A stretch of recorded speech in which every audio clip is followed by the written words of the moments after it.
एक ओर यह गौरवशाली इतिहास और दूसरी तरफ हमारे सामने वो दृश्य देखने को मिलते हैं जब हम लोग ये सुनते हैं कि काबुल में अब नाम मात्र के ही 2-4-10 परिवार सिखों के बच गए।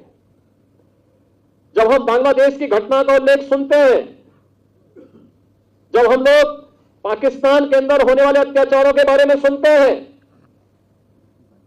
तब हमें सिख गुरुओं के उस त्याग और उस बलिदान का स्मरण बरबस हो जाता है। और इसीलिए आज के अवसर पर मैं आप सबसे यही अपील करने के लिए आया हूं। मैं आप सबसे यही अपील करूंगा और मेरा विनम्र अनुरोध होगा, किससे बढ़कर के हिंदुस्तान के लिए,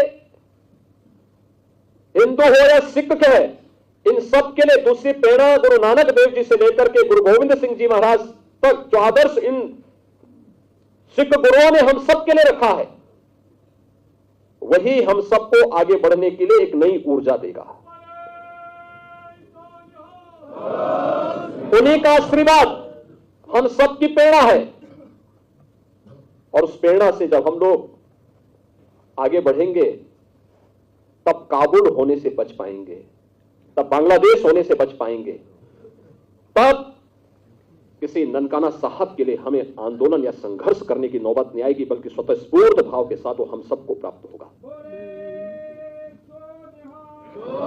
और इसीलिए आज हम सबको अपने मित्र और शत्रु को सही तरीके से पहचानने की ताकत हम सबको प्राप्त हो, इसके लिए हम लोग गुरु महाराज से प्रार्थना करें, ये ताकत वे हमें दें।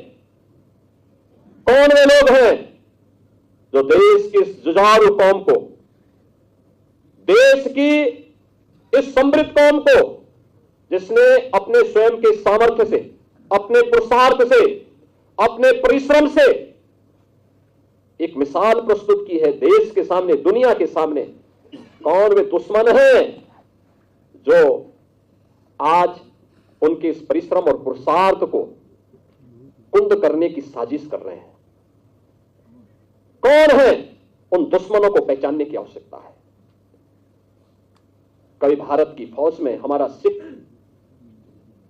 एक बड़ी संख्या में जाकर के भारत की सुरक्षा के लिए अपने आप को समर्पित करता था। कौन वो लोग हैं जो एक बड़ी पीढ़ी को, युवा पीढ़ी को ड्रग की चपेट में लाने का कुत्सित प्रयास कर रहे हैं? हमें देश के उन दुश्मनों को समझना होगा, उन दुश्मनों से सावधान रहना होगा। कौन आपस में हिंदू और सिखों को लड़ाने का कुत्सित प्रयास कर रहे हैं? ये तो एक दूसरे के पूरक है।